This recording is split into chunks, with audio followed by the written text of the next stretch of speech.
Hey, greetings! Performance reviews where I give you the review from the technician's point of view. And today I have a Rotho. Now, if you've never heard of a Rotho by Thomas or Rotho Twin T, I don't blame you. I was talking with a vacuum collector friend of mine who had never heard of it. This is perhaps one of the rarer vacuums we have here in the United States, and they're not imported anymore. We joke all the time about Bissell kids and their rare machines. This is an actual rare vacuum. And as you know, I am a connoisseur of Eurotrash. Big thank you to Joseph, who sent me a DM, a viewer, that helped me find this machine. So, again, thank you, Joseph, for pointing this out to me and spending my money. So, let's see what's in the box. And it is a big-ass box. I want to give you an idea just how big this box is compared to a SIBO D4, which is arguably one of the larger canisters on the market. Now, this is supposed to be new, but an open box, or new unused, but we'll see. It looks like it was shipped at some point. I'm trying to figure out exactly how old this was. It is hard to say. We are going to find out what is in the box. Oh my gosh. Oh, this brings back memories. Yeah, it was definitely not used. Look at that. It is just gorgeous sitting in there. Just unused. Yeah, that's never been used. Look at that weird piece of foam. How that's discolored. All right, let's pull out the machine. Oh my gosh, it's a big machine.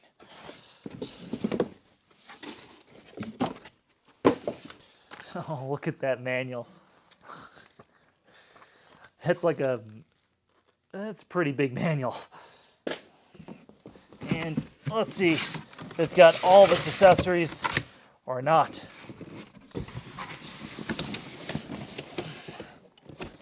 Yep.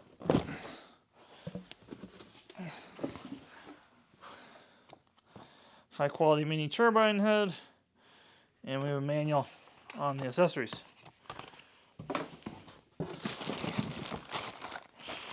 We have a unused switchable floor tool.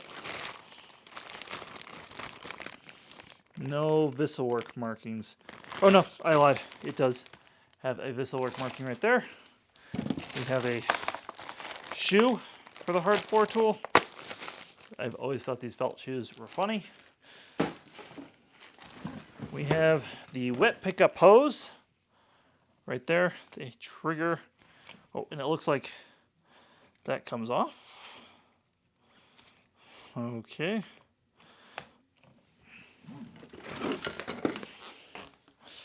We have the wet pickup nozzle.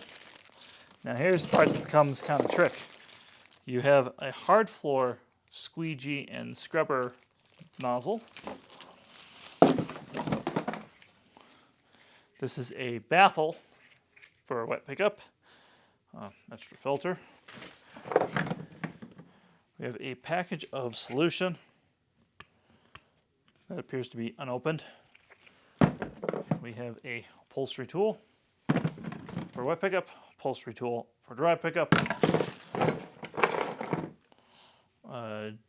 doodad.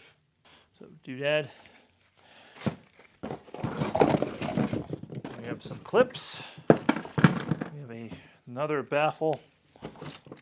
That's why this looks kind of funny to me. This goes on. This connects to here, like so. And then we have a bolt-on parking space and a nice telescoping wand. We appear to be missing our turbo brush and dry wand. So that's great. You'll have to excuse me. I can't get all this crap in frame, but here's everything I got in the box and the machine. Gosh, it's a big machine. It is a big machine. Just to compare it to two other popular German machines, to give you an idea really how big this thing is. Well, it's about 2 weeks later, and after I contacted the seller, they acknowledged that they forgot some stuff and were actually good people, and we didn't have an Ibasiak moment. They actually sent me the rest of the stuff. So I have the vintage Visselwerk turbo tool now for this machine. which seemed to look like it was unused. And I have this. Now this is the most special thing ever. This is the bag conversion kit for their machines. This is extremely rare. I've never actually seen this in person. Talk about that more. Got a PT-160 by Vesselwork. Got a Vesselwork dusting brush in the package. We have probably a Vesselwork crevice tool. That's definitely a Vesselwork style upholstery tool. A rando filter. And we got the other squeegee. And yeah, they sent me this as well. And this is going to go on here just like that. So yeah, I got all the goodies. And I dug out my bag from when they were at a trade show years ago. So yeah, I have a Rotho bag as well. I just want to show the controls and what the hell is going on over here because it's so fucking weird. So yeah, you got your wet cleaning port right there, right? Okay. You have your pump control here, and then you have like a high, medium, low variable power. So you turn it on.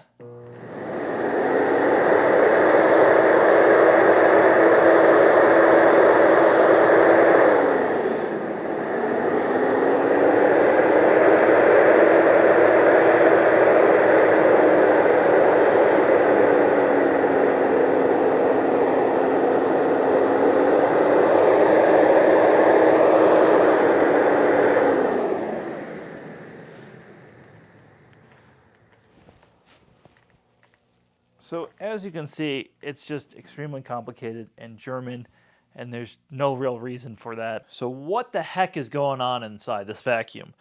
That's what's weird. This is a water vacuum, but not like a Rainbow or the others you're familiar. So first, you open this up, and you're greeted with some mad science shit.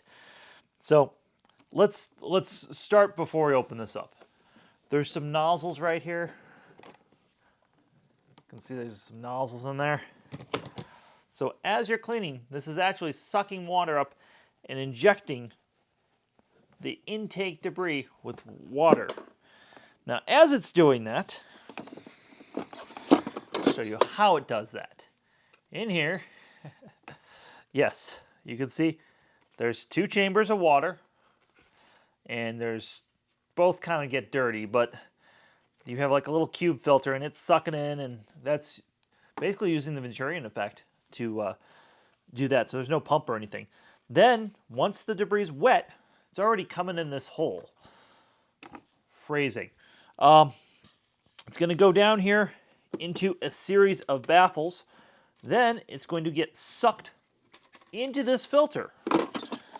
Then, show you. This comes out easy. Then it's going to get sucked. There's a float valve just in case. It's going to get sucked into this filter. Then it's going to get sucked through this filter. And yep, you guessed it, there's another filter there. And then we get into the motor area right there. So that is the motor area. That just goes right there. Now, the advantage of this system versus like the Rainbow or some of the others is it doesn't actually take that much water. It's only about a liter of water. Let's go ahead and fill it up. So it's hard to show on camera, but molded into here is a mark that says right there 1 liter. So I was even correct about the amount of water. So that just goes in there. And then you notice there's 2 rope gaskets this relies on. And that shuts like that. I want to show you how the water injection works, and you're going to watch it spray water here.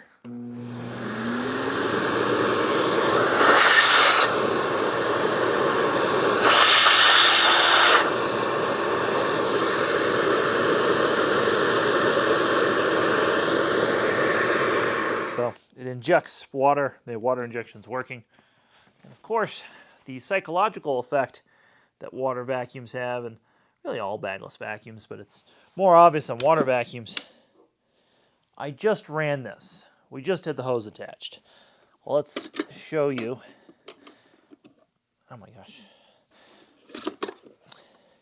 You notice there's like crap in the water already, and that's kind of the psychological effect that water vacuums have.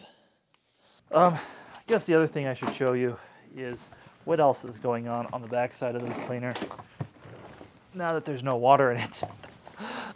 So on the back here, on the back, we have an exhaust filter to catch the motor carbons. And then there's yet another like filter thing here with a sponge in there. I'm guessing that's where the pump cools itself from. I'm not 100% sure. I don't want to break this and take it apart. And then we have our pump tank right here. Yeah, it's just so strange. So how much suction does it get? Well, let's put it on high and find out. Well, it gets about 35 inches of working vacuum and about 80 sealed. Now, oddly enough, when I put it on low, it's almost unmeasurable, the difference. It's only moving it like to 79 and to like 34 inches. So the 2-speed is kind of useless on this. So I have a confession to make. I've been using this with water, and I don't like it. I don't like the hassle of having to take care of the water. It's just like any other bagless vacuum. Let's convert it to use a bag. So we're going to pull out the water unit.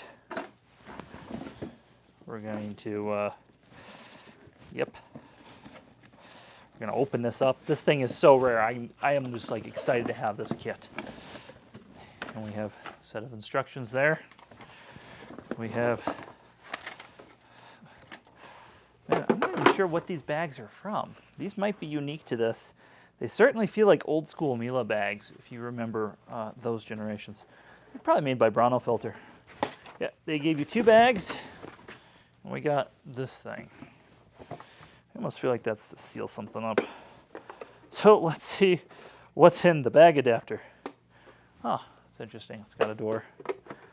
Oh, we have another bag in there. I guess we're not going to use that. Okay. So looks like the bag slips in there. And then we'll just like inflate there. And then there is a charcoal filter that then goes along with the bag. So we have the HEPA filter and the charcoal filter before the motor. I don't know what that's for. And then that just inserts in there, and bada bing, we got a bag. We got a bag Rotho.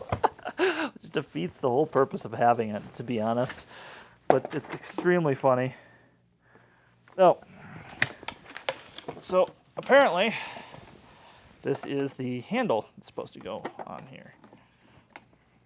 All right. Yep. You can pull this out, seal it up. That is the darndest thing, having the HEPA bag on there. Now, this leads to more questions and answers, of course. Does it have more suction as a bagged vacuum versus a water vacuum? Let's find out. Well, 35 inches of working vacuum and about 70-ish, maybe 75 if we're being generous, inches of sealed vacuum. All right, folks, well, we made a little bit of mess, a little bit of fresh pet hair. It's a breakfast cereal, and I've got the bag in the machine. So let's see how it does with the turbo head. Now, this is not a TK286. This is the older version, and it's just not as powerful. So we know right away it might not meet our expectations, but let's see how it does.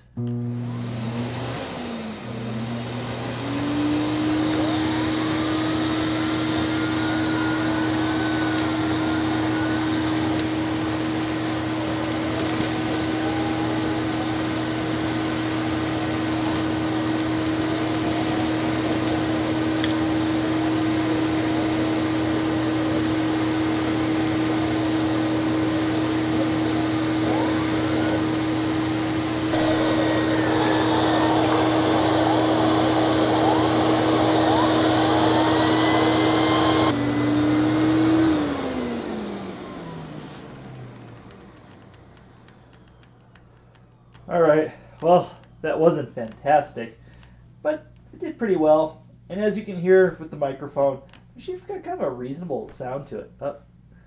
Watch the cord. The cord rewind no longer stops on the age of this machine.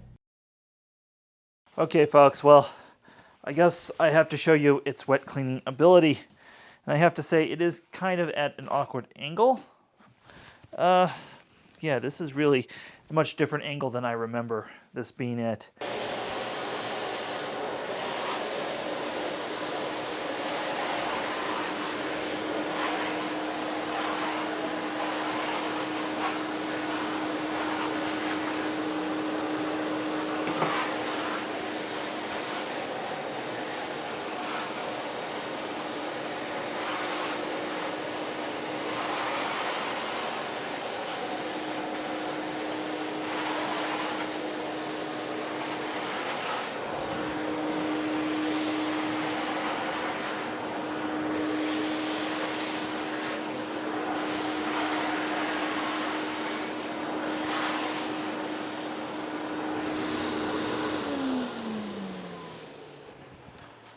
All right.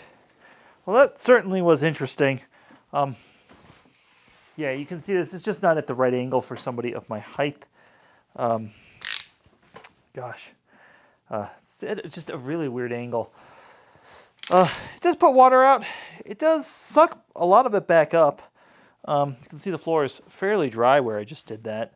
And that's what I remember as the extraction being particularly good. This machine just is so like bizarre. I cannot imagine a small little woman trying to use this machine. And like, okay, we did that. And now in the tank, give you an idea of what's in the tank. You can see that there's a little bit of dirty water there. Well, folks, I hope this has been educational what the Rotho Twin T was. And I'm going to end this video with this, is you need to leave this machine open, let it vent out, like any water machine. It really is a hassle to use, and it is very unwieldy. I don't think it's any more unwieldy than any of the other water-based machines I've used, but just something to note. I hope you've enjoyed this deep dive, and I want to note that this is representative of what we got in the US. Overseas, there are smaller versions of this machine that are available from Rotho, and my understanding is they have improved this design overseas. I'd encourage you to go on their website and look around. Thanks for watching. Big thank you to our Patreon supporters that really made this one happen. Would not have happened without you folks. So thank you so much. Have yourself a wonderful day.